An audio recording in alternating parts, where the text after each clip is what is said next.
The violence I saw that day was a demonic carnage, to say the least. Bullets rained down like water gushing from a broken pipe, and without thinking, I dove behind a massive, upturned basin used for grinding millet, the screams of the wounded mixing with the hysterical roar of the guns. The bandits had arrived suddenly on motorbikes, a dozen of them, masked riders, wielding AK-47s for their harvest of blood. They rode straight through the narrow lanes of the market, firing into the dense crowd. It was an explosion of sound and panic. My heart hammered a frantic rhythm against my ribs. We had been planning our escape to Port Harcourt for a while now, Bilikisu and I. The thought of being murdered in cold blood gripped me, and I was almost immobile. It was a sun-drenched day that turned suddenly crimson, and I feared for my life, losing Bilikisu and a dozen other nasty thoughts. Would we survive this massacre? When the 40-minute market slaughter ended, the silence was horrific. I crawled out to a scene of absolute carnage. The ground was slick with blood and scattered with the detritus of shattered bodies. I found Bilikisu near the groundnut stall, alive but utterly rigid. Next to her lay her 14-year-old cousin, Aisha.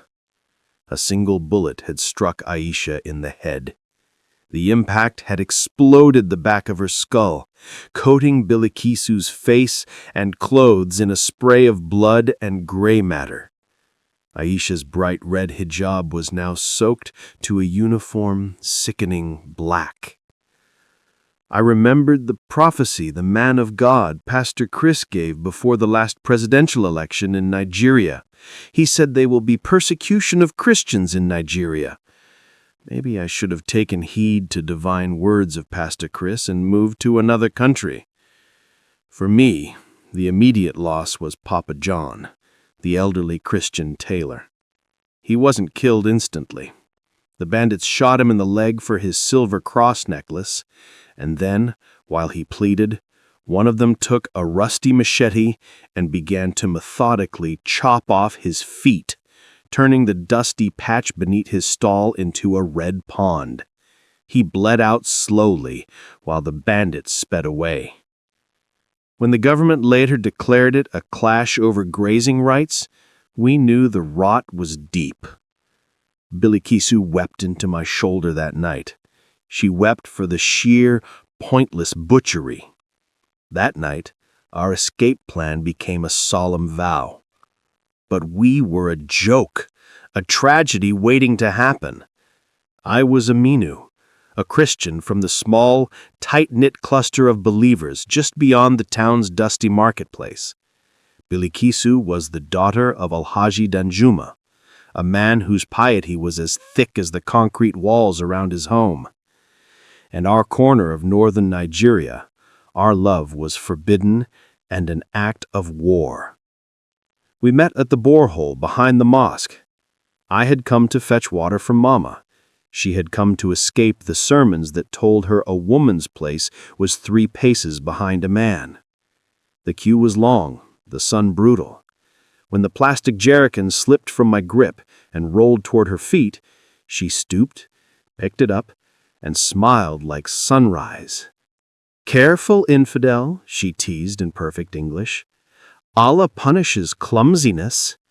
I laughed before I remembered I was supposed to be afraid of Muslims. She laughed even louder.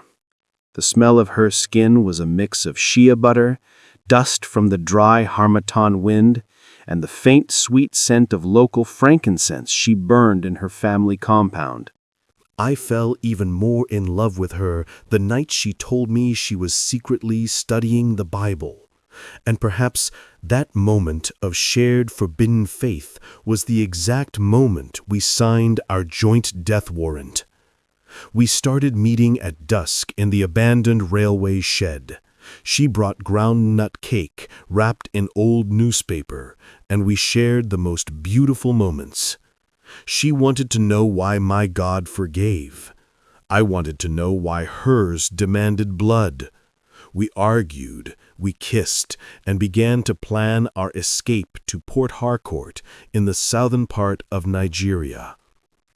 "Port Harcourt," she whispered one night, her breath warm against my neck. "There, no one to tell me I'm property. We'll get married in a church by the ocean. Our children will speak Igbo and Hausa and never choose between them. We will disappear there, Bilikisu. No one will know us. No one will care if my Bible sits next to your prayer mat or if it doesn't even sit at all. We will start the family we want." She would laugh, a low melodic sound that always made me forget the fear that lived in my stomach.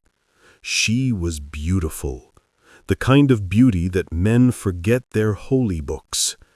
Her eyes were deep, liquid pools of brown, framed by the modest hijab she wore everywhere, the one she would secretly slip off from me, letting her thick, dark hair spill over her shoulders like a curtain. Bilikisu had found Christianity through desperation, and the quiet conviction that the God of love I spoke of could not be the God of the rage she saw consuming our lands. Our conviction to flee solidified 3 months later with the focused, targeted assault on Gidan Kuka, a small neighboring village. It was a religious purge. The bandits burned the Christian church to the ground. Then they found my godfather, Pastor Gideon, who had baptized me. They dragged him to the town square, and when he refused to renounce his faith, they used a heavy, broken shovel, smashing his face until it softened like mashed potatoes. The horror spared no one. They also found Malam Shegu, a respected Muslim teacher, hiding 3 Christian children in his home. The bandits demonstrated their twisted ideology. They first slit the throats of the children on Malam Shegu's prayer mat. Then they forced the old teacher to watch his house, his mosque, and his peaceful library of religious texts go up in flames. They made him eat a handful of the hot ashes before executing him. I went to Gidan Kuka to help bury the dead. The stench of burned flesh clung to the harmattan wind for days. "They kill the good ones, Aminu, no matter what they believe," Bilikisu said, her voice hollow. "We are fighting to breathe." It was then that we decided we would leave immediately. We had the money, and I had spoken to the driver in Kaduna. We change buses twice, and then, slowly, we will get to Port Harcourt. "We leave next Friday," I confirmed, pulling her into an embrace that felt like the only safe place left on earth. "I have the money. I spoke to the driver in Kaduna. We change buses twice, and then, slowly, we will get to Port Harcourt." She pulled back, her face suddenly serious. "My father is suspicious. He asked me today why I was not praying the Isha prayer in the mosque. He said he saw me reading something strange, a book with a cover of a dove." A chill that had nothing to do with the air ran down my spine. The book was a small, well-worn pocket Bible I'd given her months ago. She kept it wrapped in an old silk scarf, hidden beneath a loose floorboard in her room. "You must be more careful, Bilikisu. Only 4 more nights.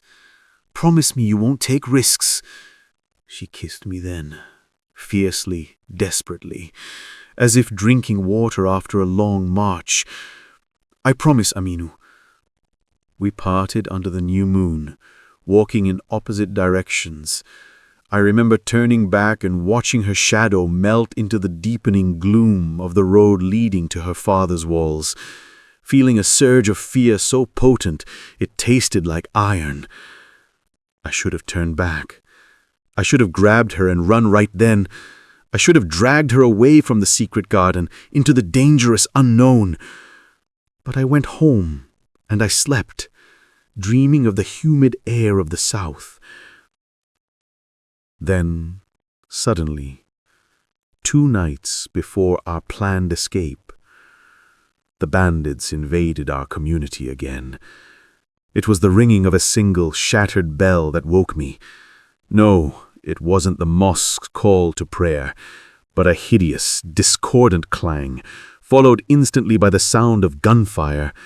They were a deafening, sustained, hysterical roar of automatic weapons. I remember the first scream, like a blade across my eardrum. I bolted upright in the mud brick room I shared with 3 cousins. Gunfire stitched the darkness. Through the window I saw torches, real Brandons moving between the compounds like hell's own lanterns. Mama shoved my baby sister into my arms. "The back gate, run!" But I ran toward Billy Kisu's house instead. I don't know what I thought I'd do. Carry her out through a hail of bullets, maybe. Love makes idiots of us all. The streets were already slick with blood. Old Malam Yusuf lay gut-shot in his doorway, begging for water. A boy I knew from school, 17, gap-toothed, stumbled past me clutching his intestines like a broken toy. The bandits wore black, faces wrapped in turbans, AKs gleaming. They kept chanting, "Al Akbar, Al Akbar." It was a triumphant roar of men drunk on bloodlust and zealotry, proclaiming their God while committing every atrocity imaginable under his name.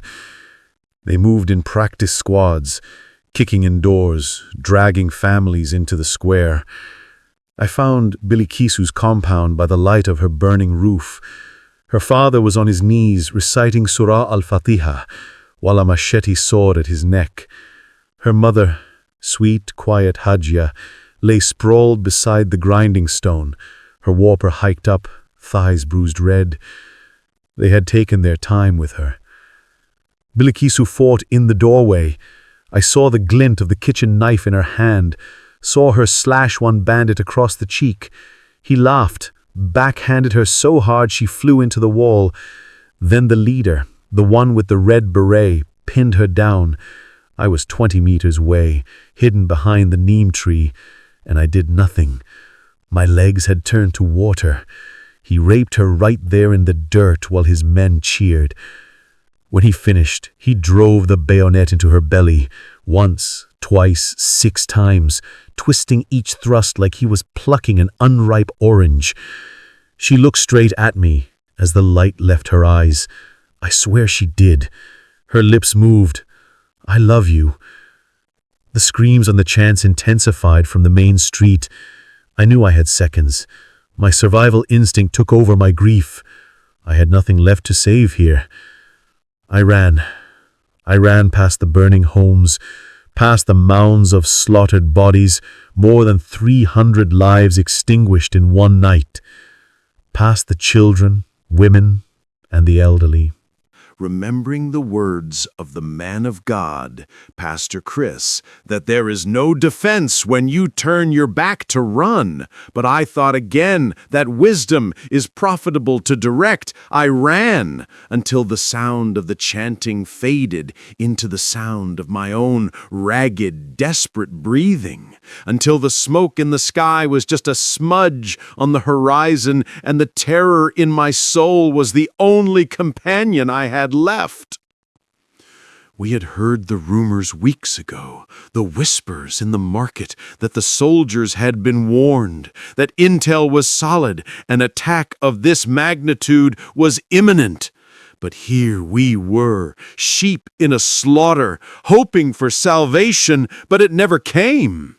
The silence from the barracks, barely 10 kilometers away, was the sound of a government abandoning its own people. The official report, when it finally came weeks later, was a lie. Clash between rival herdsmen, criminal elements.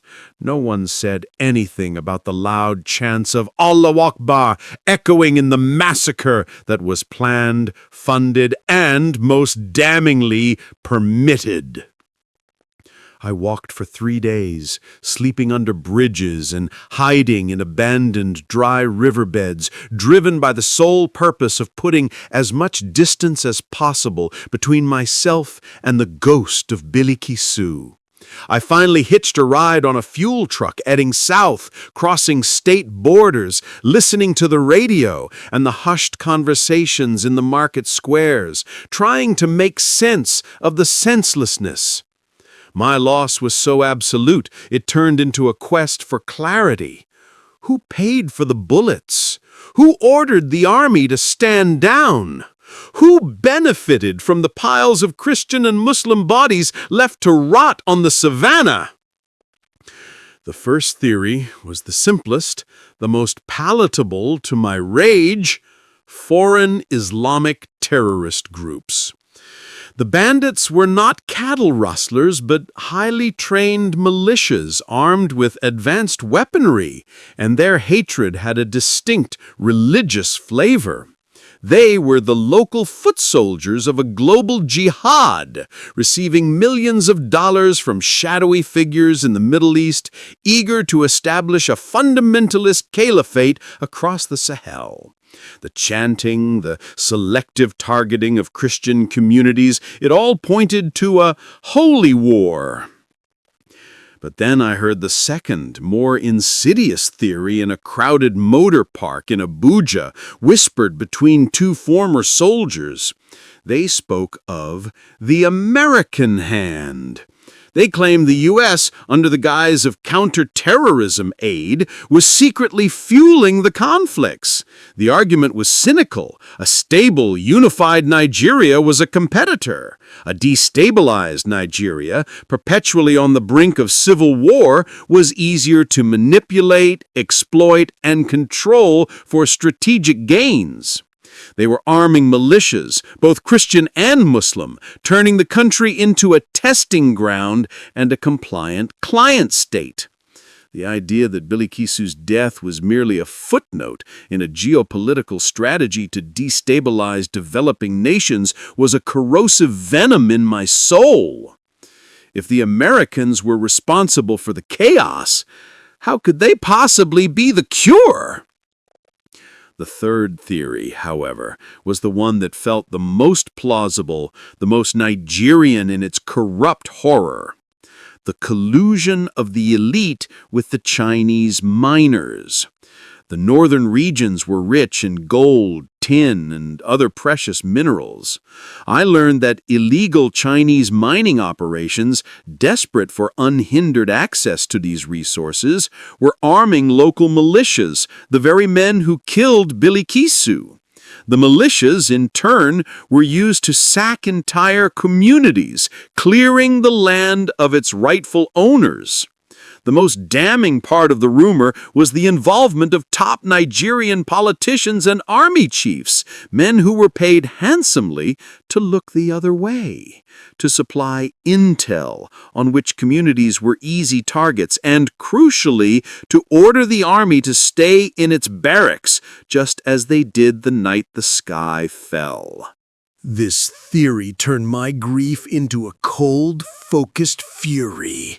Billy Kisu, her siblings, her parents, and the 300 others were casualties of geopolitical chess. They were simply collateral damage, removed like weeds so that some fat man in Abuja could sign a land deal with a mining company from Beijing. I no longer knew who the ultimate enemy was. The fanatic with the machete, chanting the name of God, the politician wearing a designer suit and a crooked smile, were the powerful foreign entity pulling the strings. All I knew was the cold fact: the system had worked perfectly to kill the woman I loved and destroy my future.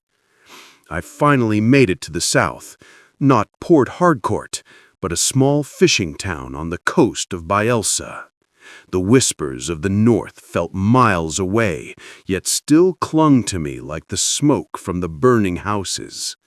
It was here, watching the Atlantic waves crash against the shore, that I heard the news. The American president, Donald J. Trump, was making loud, unambiguous statements. He was calling the terror in Nigeria an unacceptable Christian massacre and threatening direct, comprehensive military intervention. He spoke of putting an end to the insurgency, of saving the persecuted, and achieving in months what the Nigerian military had failed to do in over a decade. My reaction was a painful knot of emotions. On one hand, a flicker of hope, so fragile it threatened to break. Finally, help was coming for the butchered, displaced Christian folks. For the first time since that night, I thought of the survivors, the ones who were still hiding in the bush. America had the sheer might to sweep the Islamic savages out of the bush. I should be overjoyed. But then the cynicism took over. I recalled the whisper of the American hand, the theory that they created the chaos only to swoop in as saviors and take the spoils. What was Trump's ulterior motive? Was this genuinely altruistic salvation, or was it an invasion masked in religious rhetoric? Was he coming for the gold, the oil, or just the headlines? Would his intervention just swap one master for another? My mind raced. If they came, the Nigerian politicians who had allowed the slaughter to happen would suddenly become allies. The army chiefs who looked away would be given medals for cooperation. The true sponsors, the Chinese, the corrupted elite, would simply melt into the shadows, waiting for the next opportunity. I stared at the tranquil water, feeling Biliki Sue's cold hand in mine. I wanted justice. I wanted the men who chanted that stolen holy name over the carnage of my town to pay. My world had been reduced to a single, brutal equation. Avenge Biliki Sue. If America were the tool, then let it be the tool. If Trump were the sword, then let him swing it. Also, I remembered the words of the man of God, Pastor Chris, when he said during the night of bliss, the recent violence in Nigeria is not caused by Nigerians, but by foreigners that were brought in to disrupt peace in Nigeria. Pastor said real Nigerians don't kill Nigerians.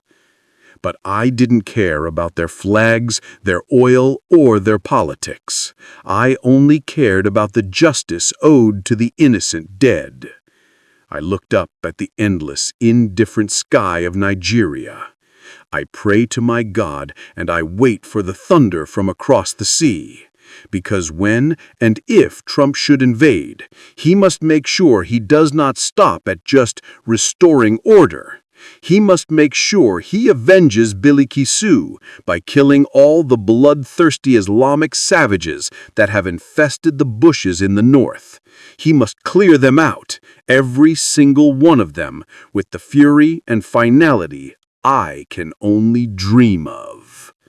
Because I am sure, in my heartbroken and vengeful soul, that such a holy war